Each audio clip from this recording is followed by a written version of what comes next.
Bonjour les gars, j'espère que vous allez bien. Bon, c'est un réel plaisir pour moi de vous parler. Je vous invite à vous abonner à ma chaîne.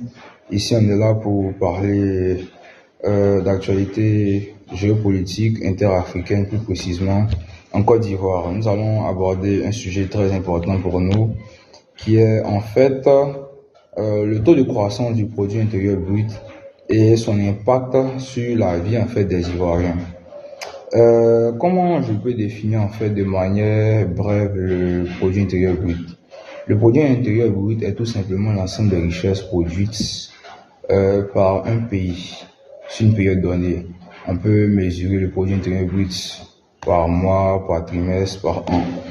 Maintenant, nous allons nous attaquer aux chiffres. Voilà, sur le produit intérieur brut.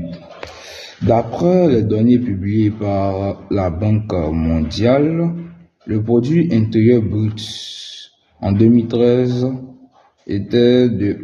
passe de 42,76 milliards de dollars à 70,02 milliards de dollars en 2022.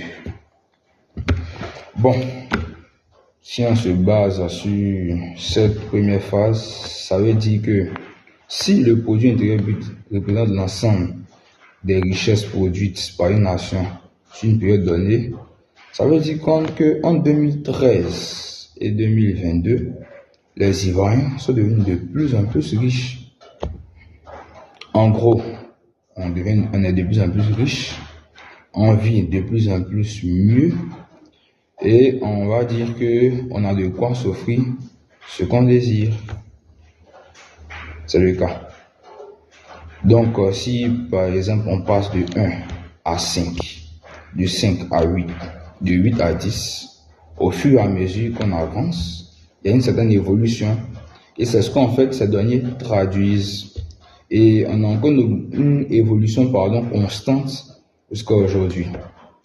Mais pour mieux approfondir en fait ce à quoi je vais vous emmener, nous allons nous attaquer encore à d'autres données qui sont très importantes pour nous, à savoir les données concernant l'IDH, l'indice de développement humain. D'après le communiqué de la Direction générale du Trésor français, la Côte d'Ivoire occupe la 166e place sur 193 au niveau de l'IDH en 2022, avec un indice de pauvreté de 37,5% en 2021.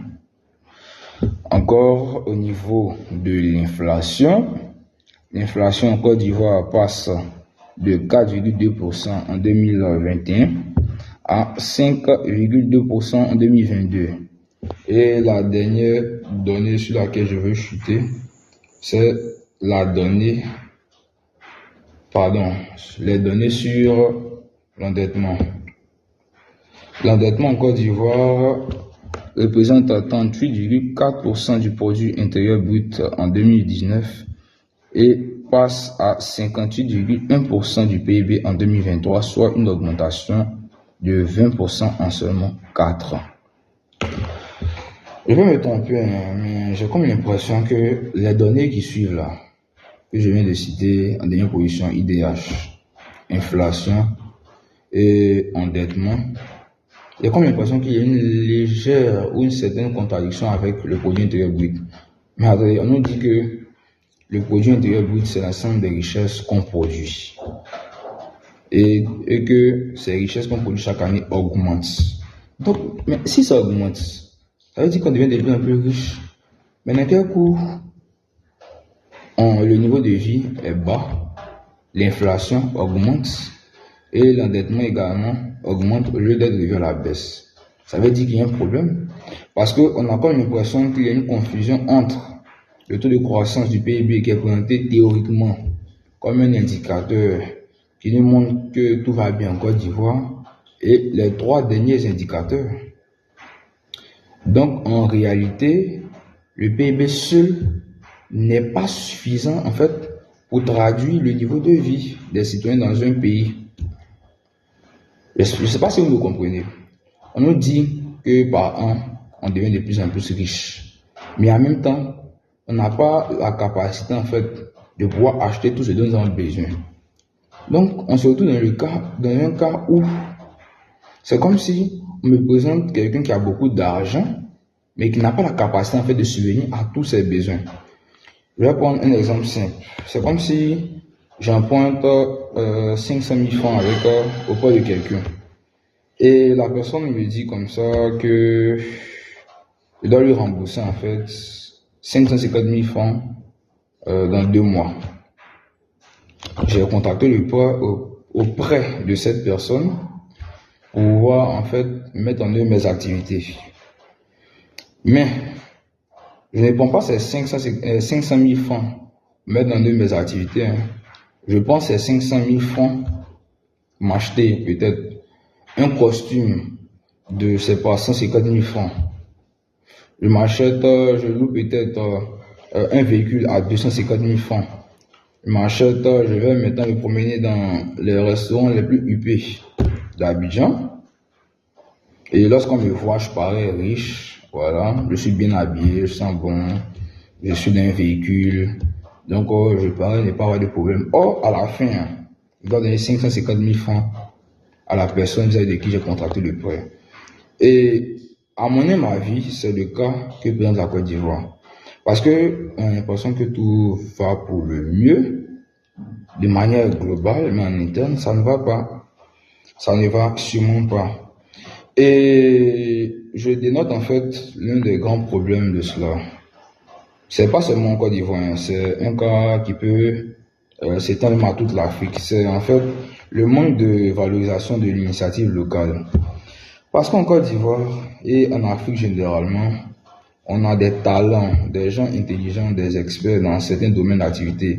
En fait, on ne recherche pas en fait des solutions parce que il n'est pas dit que c'est mauvais de demander de l'aide à l'Europe, à l'Amérique dans certains domaines. Mais nous également, à notre niveau, si on fait des études dans un domaine spécifique, c'est pour répondre à un besoin.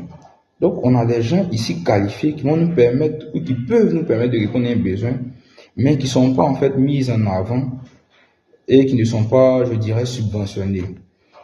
Par exemple, j'ai le cas des 2 garçons qui ont inventé des chaussures pour les malvoyants, voilà. Et ces garçons ont fait une trouvaille vraiment extraordinaire. Mais ces garçons n'ont pas été accompagnés. Ces garçons n'ont pas été accompagnés. On les a juste félicités, voilà, félicitations, vous avez vraiment trouvé quelque chose qui va nous aider, mais aucune subvention, aucune aide. C'est ça le problème en Afrique. Parce que on a tendance à parler de grands noms comme Bill Gates, Jeff Bezos et consorts. Mais si nous-mêmes, chez nous ici, on a des talents qu'on ne valorise pas, on ne pourra pas en fait arriver quelque part. Donc j'encourage chacun et j'encourage vraiment les autorités vis-à-vis de qui j'ai beaucoup de respect et de considération, à nous aider, à nous encourager, à développer nos compétences. Voilà, parce que la Côte d'Ivoire rigole vraiment de talent. Ça sera tout pour aujourd'hui. J'espère que vous allez vous abonner à la chaîne et activer la cloche de notification. N'oubliez pas de faire ça pour m'encourager. Et vu que la science n'est pas infuse, voilà, je ne détiens pas la science infuse. Les commentaires sont pas exclus parce que je suis libre, je suis pas à répondre à tous les commentaires parce que c'est quand vous allez en fait émettre des commentaires que vous allez rendre en fait mon contenu bien meilleur. Voilà. Et si j'ai entre 5 et 10 commentaires pour cette vidéo, je vais faire mon effort en fait à la prochaine vidéo de répondre en fait à chacun de ces commentaires. Voilà, et puis vous pouvez m'envoyer des thématiques sur lesquelles on va parler. La prochaine vidéo, ce sera peut-être éventuellement sur la carte nationale d'identité, les difficultés d'accès, et on va également parler de l'autosuffisance alimentaire. Mais en tout cas, faites-moi savoir ce que vous pensez. N'oubliez pas de partager, de vous abonner. Ciao.